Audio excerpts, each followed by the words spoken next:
Hey everyone, GoBotch here, back today with a brand new post-game show episode on Madden 20 franchise with the Dallas Cowboys. Off the win against the Rams, the Cowboys win this one 34-13. You see, we had a hot first and fourth quarter. In between, not so much, but we did outgain the Rams 378-278. We rushed for 152, threw for 226. We had 19 first downs and 6 third down conversions and no turnovers, y'all. So I would say things are looking on the up and up. We actually had less time of possession in this game, which is a rarity. We normally lead in that category every week.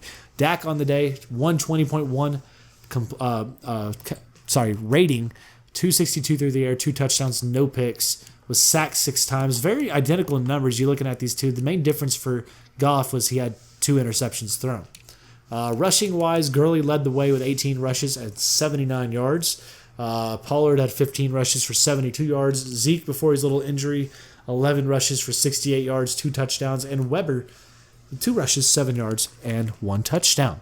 Receiving, Gallup led it with 5 catches, 79 yards, and 1 touchdown. Cobb, 4 of 61. Higbee, 7 of 61. Witten, 4 of 60. Gurley, 6 of 53. Cooper, 6 of 50. And Cooks was 6 of 50 as well. Dalton Schultz had his 1 catch for a touchdown that came there in that fourth quarter. Defensively, the top tackler is Jalen Smith with 14 tackles. Van Der Esch right behind him with 11. Top sack man of the game was Aaron Donald with 4 sacks, followed by Christian Covington with 4. And DeMarcus Lawrence had 2. Of course, some big key things we're looking at right here is the weekly awards. Let's check out that. And that was for last week. Let's look at these little things. A few messages. Coach, awesome win. This is the offensive coordinator talking to us, so we get a plus 100 XP for all offensive linemen. And then we're talking over here to Todd Gurley. Let's see what this thing was. We did our job. Yeah, we did. So it gives them a little XP as well. Let's go ahead and advance the week and get ready for week 16 and plan out everything we're going to be doing. So we have a big thing here. View message. Coach, I wanted to brief you about Fletcher Cox. We're just going to slow him down. That's what our answer is to pretty much every time we do it. Slow him down. Yes. Make 1 rushing touchdown with any member of your team. We can do that easy. Easy money. I guess Zeke's back from injury. There's no indication that he's out with an injury. So Zeke is back once again from his stupid injuries. We're going to try to re-sign Jason Witten real quick with whatever money we have available. Because again, looking right now, we don't have a ton of money to spare. So whatever we have left is for Witten, pretty much. So let's see if he... Give him everything we got. I mean, that's it for Witten. Oh, okay. Witten doesn't want to come back, y'all. So I tried. I tried to give Witten what he wants, and Witten wants to go test free agency. So much for the man retiring a Cowboy. So that leaves us with these guys as our only guys to maybe possibly bring back to the team. And again, with little money, I'm probably going to just let these all go to free agency. No worries about it. And just we'll see what we can get out of the draft. So looking at this week, y'all, we're getting ready for the Eagles. We faced this team before. We know what they're going to offer. They want to stretch us out in the field. They want to throw the ball downfield. They can run it sometimes when they want to, but more than not, they're gonna test us down with the throws. We got a couple upgrades here, but we got Kyle Quirero, whatever his name is here. Let's give him a pass upgrade. Okay, good for you. All right, so let's go ahead and look at the league and everything. Cowboys at 12-2. The second place team in the division is the 5-8-1 Eagles, which we're about to get ready to go up against. We're still the top team right now in the NFL, so that means the Saints, they did win a game, but they're still behind us by a game. So that's good to see that happening. Let's go division by division. The Browns yet to lock up their division with 2 weeks left, as the Ravens are right on their heels at 9-5. The Colts still haven't locked up their division with the Texans on their heels. They're 9-5. The 8-6 Pats are still in a tight division race with the Bills at 7-6-1. And the West has just been locked up. The Chargers have indeed clinched a spot in the playoffs. The Chiefs right behind them at 10-4. Going to the NFC North, the Packers have won their division now at 11-3. The South has been won by the 11-3 Saints. The East has been clinched by the 12-2 Cowboys. And the West has been clinched by the 9-5 Rams, 49ers, excuse me. So that means there's 2 spots up for grabs in the NFC. So looking at the AFC, here are your top teams. Right now you got the Chargers locked up. The Chiefs and Browns likely will be playoff teams. So that means you're looking at 2 more spots to be filtered out between these other 4 teams right there. So that's a very interesting race. The NFC's been locked up. Here are your 4 conference or division winners, which means we have 2 spots for wild card teams, right? So we're looking at any of these 3 teams, Falcons, Buccaneers, and Bears, all fighting it out in these last 2 weeks. Very interesting stuff going on there. So looking at this now, we're going to league leaders. Cowboys, Dak now 3,700 yards thrown, 22 touchdowns, 14 picks. Zeke on the years, a 1,300-yard rusher, 8 touchdowns. Receiving-wise, Witten's our leading receiver, 55 catches, 723 yards, and 2 touchdowns. Cobb, our leading touchdown guy, with 7 touchdowns. Cooper, climbing up that list a little bit. He's got 1 less reception than Cobb, but more than 100 yards less. Again, Cooper did miss about, 4 or 5 weeks of our season with an injury, so he's slowly trying to climb that ladder. Going to the league leaders now.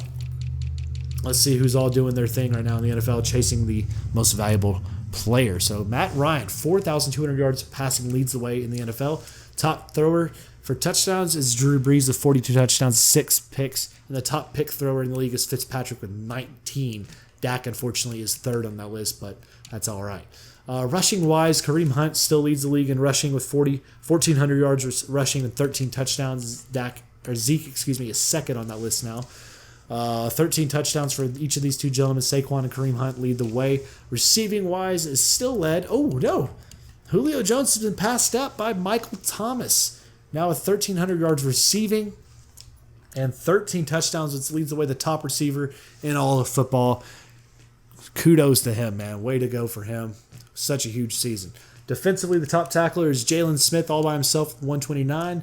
Top tackle for a lost man is still Derek Wolfe with 20. Top sack man, of course, is DeMarcus Lawrence with 30.5 sacks. So great to see those numbers showing true for him. Let's go check in on our yearly race for the leaders. So the MVP is looking like it's going to go to Drew Brees. Coach of the year is looking like it's going to go to Matt LaFleur for the Packers. How about that? Over Jason Garrett. So that's interesting to see. Let's go to the AFC Offensive Player of the Year, going right now to Josh Allen for the Bills. Defensive Player of the Year for the AFC going to Benardrick McKinney right now for the Texans. Offensive Rookie of the Year for the AFC going to Marquise Brown right now. And defensively going to Devin Bush of the Steelers. Best QB, of course, going all these races. Let's not worry about that. Let's just worry about the main 4 categories. NFC, Drew Brees, of course, Offensive Player of the Year. Looks like a gimme. DeMarcus Lawrence has got to be a gimme for Defensive Player of the Year. Offensive Rookie of the Year. This is what I was talking about. Kyle Murray is leading the way currently, but they're 4-12.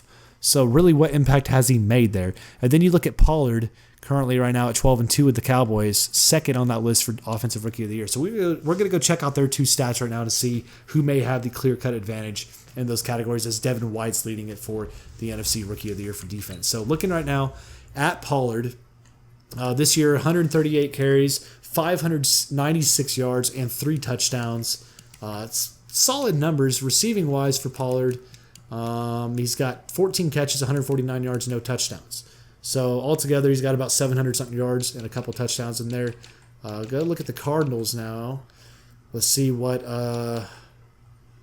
Murray's doing. So yeah, Murray's probably wrapped it up. He's thrown for over 3,000 yards, 16 touchdowns, 12 picks. Rushing wise, 5 rushes evidently, which isn't very much. So I still would say he probably has the nudge in that category. But we're getting ready for this same team again. We know what to expect with the Eagles, y'all. We faced them time and time before in history, and we know what to expect. So, but this time we got to go to Philly. And the big thing for me now is, do we rest starters? Because the Saints right there on our heels, and they got the Titans. Okay, so that's a game I think they should win. That the Saints should win that game. But if we were to lose this game, so if what I'm going to do, y'all, and what I'm going to try to stick to, is starters are going to easily play the first half and plan on playing the whole game unless it's a blowout. If we're beating the Eagles easily at any point, we're going to take out Zeke, take out Dak, take out Cooper, and maybe a couple guys on defense and let guys go. But we need to make sure heading into week 17 that we clinch the number 1 seed, which means we're not sitting starters until we know for sure we're going to win this game. So look forward to that episode coming to you all on, I believe, Friday. Y'all will be seeing that episode. But stay tuned for that, y'all, in the coming days. Again, if you enjoyed today's post-game show episode, make sure to leave a huge thumbs up. As some of you are having questions, y'all are asking me, depth chart-wise, who do we have in certain positions. So let me just show you guys that before we close off this episode today, show you some depth chart things we have here for the Cowboys. So right now, there's our quarterback right there. Running back, of course, is Zeke, Pollard, Weber, Alawale. Fullback is just Alawale. Receiving-wise, it's Cooper, Gallup, Cobb, Hearns, then Tavon Austin, Noah Brown, and then a bunch of guys that are on the practice squad. Tight end is all that. So basically, I kind of was showing you some of your questions on the wide receiver end. But again, if you enjoyed it, leave a thumbs up, comment down below, hit that notification bell, and subscribe. And as always, I'll see you all back here in the next video. Y'all take it easy.